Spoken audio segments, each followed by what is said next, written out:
So guys, जैसा कि हमने पिछले एपिसोड में देखा कि शियाओ विच के साथ इंपियल बोनसी एरिया में पहुंच गया, जहां कुछ मरे हुए बीस्ट जो अपने जुनून की वजह से जिंदा थे, उन्होंने उन दोनों पर अटैक कर दिया। वो दोनों उनके हमलों से बच रहे थे, पर उसका भागना संभव नहीं था। इसीलिए विच ने अपने मैजिक बिट की मदद से एक पावरफुल अटैक किया और उन पांचों बीस्ट को खत्म कर दिया। फिर वो दोनों फिनिक्स माउंटेन पर आ गए थे, पर वहाँ एक टेलीपोर्टेशन सारणी मौजूद थी, जिससे वो जेनवांग सिटी में टेलीपोर्ट हो गए। वहाँ वो दोनों फंस गए थे। उन्होंने बाहर आने की काफी कोशिश की, पर वो बाहर नहीं आ पा रहे थे। उनका पूरा एक महीना वहीं गुजर गया। फिर उन्हें एक जिंदा लाश नजर आई, जिसका जब उन्होंने पीछा किया तो वो एक और टेलीपोर्टेशन सारणी की वजह से मिस्टीरियस गुफा में आ गए, जहाँ एक फिनिक्स एक मौजूद था। शियाओ को उसमें फेमिलियर फीलिंग आ रही थी, क्योंकि उसमें एशियन फिनिक्स का ऑरा समाहित था, पर उसकी सोल नहीं थी, जिससे वो पुनर्जन्म नहीं ले सकती। शियाओ इससे काफी परेशान हुआ। विच उस फिनिक्स एक के मूल्य को जानती थी कि उसके अंदर मौजूद एसेंस एक डिवाइन ट्रेजर की तरह है। उसने उसे हासिल करने की कोशिश की, पर शियाओ ने उसे रोक दिया। विच कहती है कि क्या मेरा फिनिक्स एक को लेना ठीक नहीं होगा? जो तुम मुझे रोक रहे हो, वाकई तुम्हारे साथ परेशानी क्या है? शियाओ सोचता है कि अगर आगे चलकर आशा की एक झलक भी हो जिससे मैं एशियन फिनिक्स को जिंदा कर पाऊँ, तो मैं इस मौके को गवा नहीं सकता। इसीलिए मैं इस एक को विच को नहीं दे सकता। विच उसकी चुप्पी देखकर कहती है कि अगर तुम इसे फिनिक्स एक को रखना ही चाहते हो तो रख सकते हो, क्योंकि मुझे नहीं लगता कि इसे आसानी से हासिल किया जा सकेगा, जिस वजह से तुम इसे लेने का जोखिम उठा सकते हो। और वैसे भी तुम इस एक को अपनी वाइफ को दे सकते हो, क्योंकि उसके पास फायर एट्रीब्यूट मौजूद है, जिससे वो एक स्ट्रॉन्ग पर्सन बन जाएगी। इसीलिए जब तक तुम 3000 स्टेट में लौट नहीं जाते, पूरे वक्त तुम इसे साथ रखना और प्रैक्टिस करना,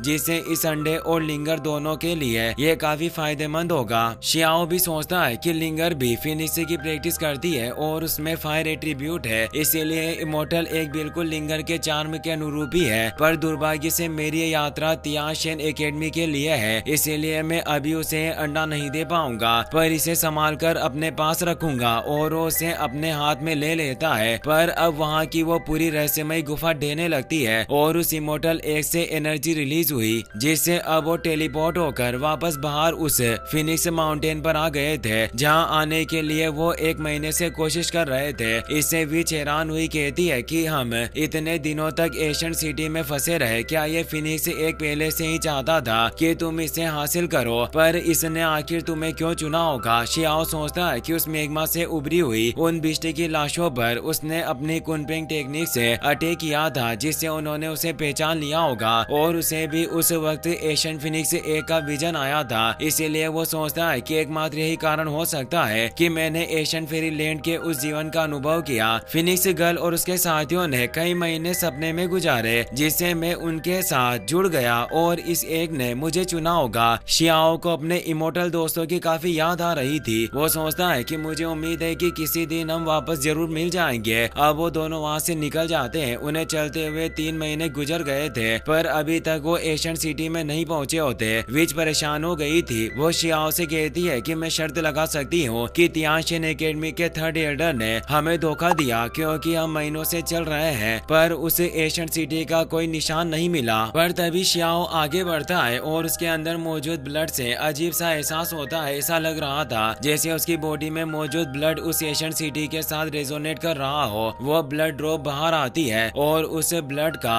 मोमेंटम बिल्कुल हेवन एम्परर की तरह था, जिसे देखकर विच हैरान थी, क्योंकि उसमें दुनिया को नष्ट करने की काबिलियत थी और इसमें पास्ट, प्रेजेंट और फ्यूचर के माध्यम से देखा जा सकता था। और उन्हें उसमें अब वो एशियन सिटी नजर आ जाती है। शियाओ सोचता है कि एशियन सिटी मेरे साथ रेजोनेट नहीं हो रही, बल्कि इस ब्लड के साथ रेजोनेट हो रही थी। इसीलिए इस ब्लड ड्रॉप का जरूर उस शहर से कोई संबंध होना चाहिए। और अब वो उस ब्लड ड्रॉप को वापस से अपने पास रख लेता है। उसे अब एशियन सिटी की लोकेशन पता चल गई थी। वो बोलता है कि अब हम वहाँ पहुँच सकते हैं। हमें कुछ दिनों बाद का सीन दिखाया जाता है और हम उससे बियानवांग सिटी का सीन देखते हैं, जो ही वो एशियन सिटी होती है, जो वाकई काफी मेजेस्टिक लग रही थी। शियाओ और विच वहाँ पहुँच गए थे। शियाओ कहता है कि एशियन सिटी तो 7 किंग के द्वारा प्रोटेक्टेड थी, तो फिर यहाँ कोई क्यों नहीं है? विच बोलती है कि तुम आखिर किस बारे में बात कर रहे हो? शियाओ कहता है कि मैं बस हैरान था और कुछ नहीं है। तुम देख सकती हो कि इस शहर की दीवार स्टार से बनी हुई है और इन दीवारों पर सुप्रीम लेवल के मैजिक सर्कल भी मौजूद है। वास्तव में ऐसा शहर काफी प्रोटेक्टिव होगा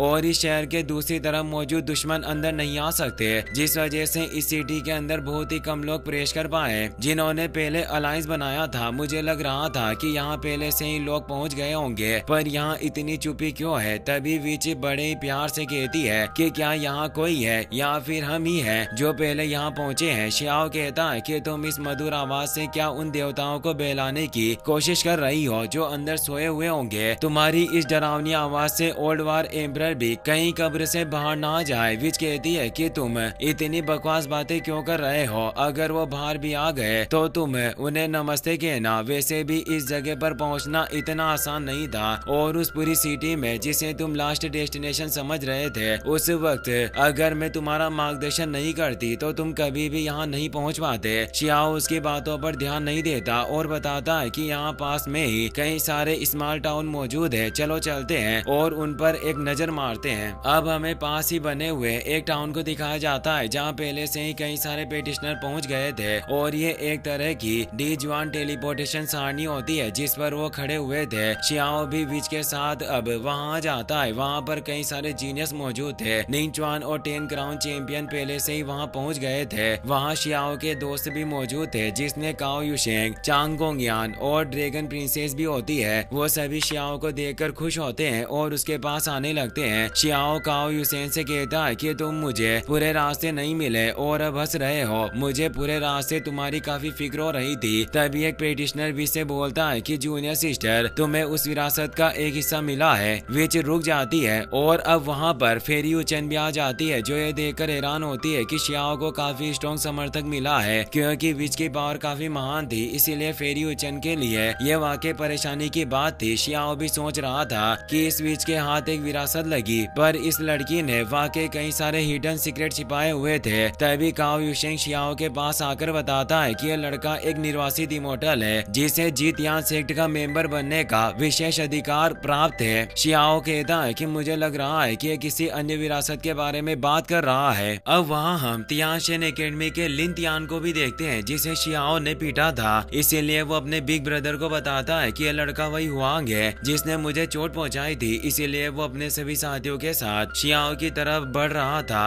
उसका नाम होंग्यू होता है जो गॉड रियल्म में था। वो विच को इम्प्रेस करना चाहता था, इसीलिए वो कहता है कि फेरी आप मेरे साथ क्यों नहीं चलती जो आपको 9 हेवन 10 वर्ल्ड की यात्रा करवाऊंगा। मैंने वुलिंटियन के 10 लेवल की कल्टिवेशन की है, फिर भी आपने इस वांग जैसे को अपने साथ क्यों किया हुआ है? विच कहती है कि मैं 9 हेवन 10 अर्थ पर तुम्हारे साथ यात्रा करना चाहती हूँ, पर ये शियाओ ऐसा होने नहीं देगा। शियाओ कहता है कि बेशक मैं सहमति दे सकता हूँ अगर मैं भी तुम्हारे साथ चलूं। होंग्यू कहता है कि मैंने सुना है कि वांग तुमने लिंग तियान को घायल कर दिया था और तुम्हारे काफी सारे दुश्मन है, इसीलिए मैं तुम्हें अपने साथ आने नहीं दे सकता। शियाओ बोलता है कि मैंने लिन तियान को हराया, इसीलिए मैं तुम्हें भी हरा सकता हूँ। लिन तियान कहता है कि तुम्हारे अंदर का अहंकार बोल रहा है, तुमने थर्ड एल्डर का शिष्य बनने से भी इनकार कर दिया। शियाओ कहता है कि तुम खुद को बहुत ही ऊंचा समझते हो और लोगों के बीच रौब जमाना चाहते हो, पर मैं तुम्हारे जैसा इंसान नहीं हूँ। होंग्यू कहता है कि तुम मेरा मजाक बनाना चाहते हो, पर तुम्हारे पास ऐसी योग्यताएं नहीं। शियाओ कहता है कि तुम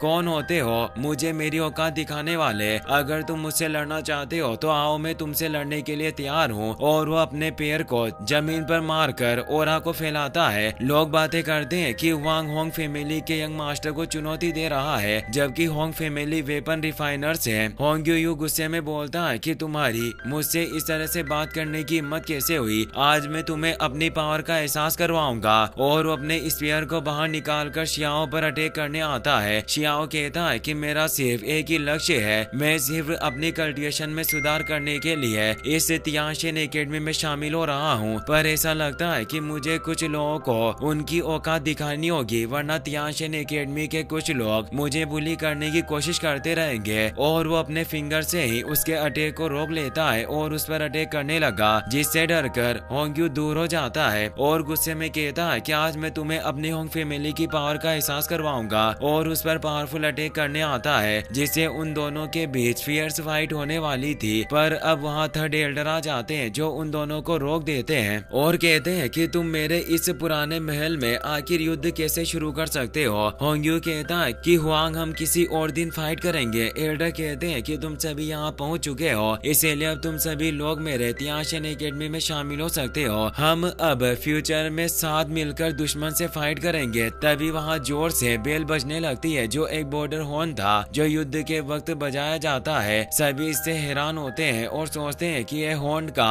साउंड डेजर्ट के बाहरी इलाके से आ रहा है। क्या वास्तव में अब युद्ध शुरू होने वाला है? शियाओ टेलीपैथी पावर के थ्रू थर्ड एल्डर से बात करता है और उनसे कहता है कि मेरे पास आपको बताने के लिए कुछ महत्वपूर्ण बातें हैं। मैंने इस एशियन सिटी तक पहुंचने के रास्ते में कई सारे विदेशी जीवों का सामना किया जो बाहरी इलाके से अंदर घुस आए थे और उनकी पावर काफी ज्यादा थी, और उन इविल एलियन ने बॉर्डरलैंड के कई सारे लोगों को कंट्रोल किया हुआ है जिन्हें वो हमारे खिलाफ इस्तेमाल कर रहे हैं। इसीलिए मुझे डर है कि यह जगह कई सारे खतरों से भरी हुई है। थर्ड एल्डर कहते हैं कि वांग में अभी हाल ही में कई सारे बदलाव से निपट रहा हूँ, इसीलिए मैं इस मामले पर भी ध्यान दूंगा, पर तुम इन बातों को लीक मत होने देना वरना सभी लोगों के बीच घबराहट काफी बढ़ जाएगी। शियाओ उनकी बात समझ जाता है। इसी के साथ ये एपिसोड यहीं पर खत्म हो जाता है। वीडियो पसंद आई हो तो अपने दोस्तों के साथ शेयर करना और लाइक करना ना भूले। Thanks for watching.